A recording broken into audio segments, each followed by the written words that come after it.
Hello, everyone. I'm Sam Eckmann of Gold Derby here with Annaleigh Ashford, star and Tony nominee for Sweeney Todd. Congratulations are in order, Annaleigh.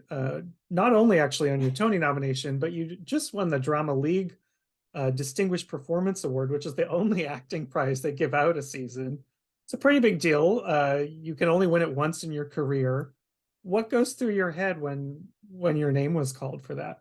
I was totally shocked. It was very bananas. I was completely overwhelmed, humbled, and again shocked. It's always a really lovely celebration of the theater season, and it's um, a really magical collection of incredible artists. And I've gotten to go a couple times, and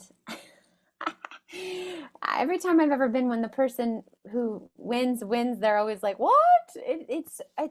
It was completely overwhelming. I'm so humbled, and to be on a list of nominees this year who are so special, along with my special, brilliant co-star Josh Groban, but then also to be on a list of people who've won years past is just completely overwhelming. We're actually playing the Lunt Fontaine, and both of the Lunts won the Drama League, so that is really sweet to me. And Uta Hagen, who was their mentor, who, is, I wish I had gotten to study with her, but she's such a part of my creative spirit and the fabric of my craft, so really special to me. A good full circle moment then. Yeah. Well, this role, So it's let's, such an honor. yeah. Mrs. Lovett is a behemoth of a role, to say the least. She is so complex, and there's so many ways as an actor you can approach this. Was there a moment for you where something clicked in and you thought, oh, this is my way into her. This is how I make it mine? We had a day in rehearsal when we were working on the scene where Gayton, who plays Toby, sings "Not While I'm Around," and he figures out that Sweeney Todd is killing people. And Mrs. Lovett has a choice. She has a choice to keep surviving and figuring out a way of how to kill him, basically. Um, or or she has a choice to fight Sweeney Todd. And then I felt like working with Gayton, I just didn't want to kill him. I didn't want him to die. And I thought that was something that is important when playing a quote unquote villain. Iago didn't think he was a villain. He didn't know he was a villain. Mrs. Lovett certainly doesn't think that she's a villain. She doesn't know that she's a villain, but she is. And so when you play characters like this, you have to find a space and place for their empathy. And this to me was sort of the window in. If the audience knows that she doesn't want to kill Toby, then we have empathy for her, and it's just so much more complicated if she doesn't want to kill him. So she's sort of, I always say, when she takes him down to the bakehouse, she's trying to figure out a way to keep him alive, somehow keep him alive. Maybe they can bring him into the plant. She doesn't plan on killing him. She doesn't just take him down there to be another victim. So I would say that was an aha moment for me in the crafting of this character. And it makes it complicated because it would kind of go against Sweeney and complicate things with him. And I would say in this interpretation of it, like, Lovett is so into Sweeney. And it's really fun watching you and Josh Groban work off of one another. What was building that chemistry like? Well, I always say we're sort of doing the odd couple, like one of us is Felix and one of us is Oscar. And then, working on Sondheim and truly this piece is like working on Shakespeare. It's also, it's this piece specifically because of when it takes place and the tone of it. It's very Chekhovian and Ibsen like, and often we have half a page to go from here to there. And so my goal was always to just look at the text, and from the text we have an indication early on that she's always loved him. In my friends, she says, I always had a fondness for you, my dear. You've come home. You can move in here. Like and she says, silver's good enough for me, Mr. Todd. Like, I'll be number 2. That's fine with me, as long as I can be in your orbit. So he's sort of like the sun, and she's the many planets and moons that circle around him. And then also in Act 2, when she sings By the Sea, she says, my rumpled bedding legitimized, which means they've been sharing a bed together for many months. So I took those 2 lines and I really ran home with them. Also, Steve would always say this is a comedy. And I find Mrs. Lovett to surely and truly be the clown as she was written to be, but every clown is crying underneath the laughter. So I really wanted to make sure that all of the comedy, even though it's on the page and it's wild and it's zany and it comes from her need, that it be grounded. And we also have moments where we see her struggle. And yeah, it's all on the page, though. It's all on the page. It's an interesting piece to think about the comedy, because it feels like with Sweeney Todd, there's kind of a tightrope to walk, because you are hysterical as Mrs. Lovett. She's a funny character, but also it's very gruesome and dramatic and sadistic. So are you conscious of that? Do you think about that kind of balance when you're playing it?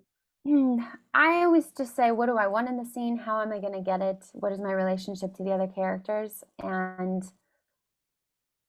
tone and style are second place to all of that content, So while she is so wild and zany, and she was crafted that way, the original production, Angela Lansbury is she would always say it felt like music hall to her, tonally. There was a melodrama quality to they would always say it's a melodrama. So there is that tone woven into the fabric of the piece, and then it's my job to kind of surf it, ride the waves and keep it grounded, but still play that broad comedy. It's so similar to doing Shakespeare to me. It feels like the dark and the light coming together, in the same way that Chekhov, when you open up the first page of his play, he says it's a comedy. The light cannot exist without the dark, and vice versa. Well, that's, speaking of when you're talking about how do I get it? A behind the scenes peek. A behind the scenes peek. People are being called to the stage. Not me right now. How about this? Really loud on that. They're really giving us a call. I know, the God mics are always insanely loud. But you were saying before about, how do I get what I want in the scene? And I really loved kind of watching you do that in A Little Priest, because so much of it feels like, how do I get him to chill out? How do I get him to relax? How do I get him to laugh? What is singing that song like with Josh? Well, Josh and I, again, are living the joys of the odd couple, which is always a fun game to play. And then we also have these delicious lyrics, no pun intended. We have just a plethora of punny plays. And so I think we just say yes and every night and see what's going to happen. There's definitely a framework there, but we are able within the piece to kind of play with whatever the audience is giving us. The audience is the third person in the scene, and especially in a number like Little Priest, we're always keen to hear what they have to add to the scene. It's different every day because they're different every day. Just to clarify, yes, everyone's staying wearing mics. I mean, they are just telling us a lot of things. Well, yes. I'm Put sure on your mics, friends. You have a history too with comedy. You won a Tony for You Can't Take It With You. What is it about that style of performance, about comedies, that really, what makes you gravitate towards them?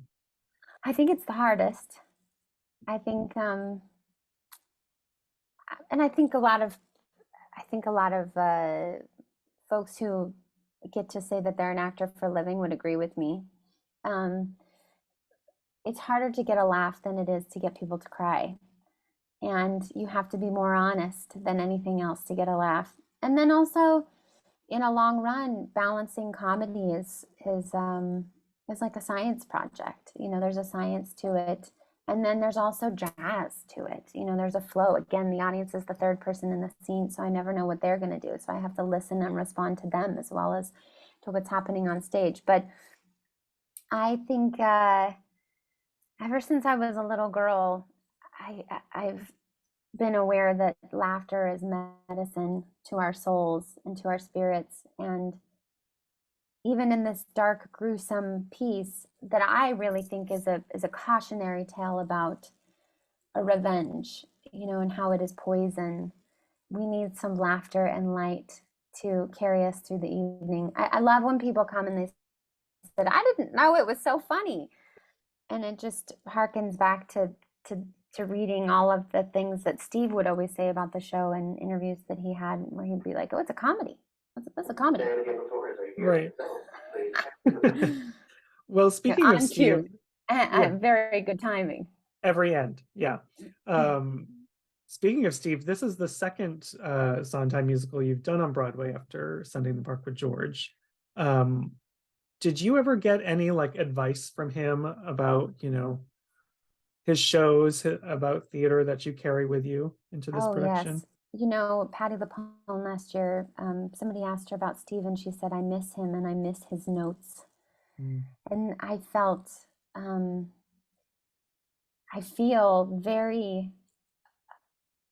bittersweet about this whole experience because it's so glorious and so wonderful. And I'm so grateful that audiences from 18 to 88 are enjoying the show.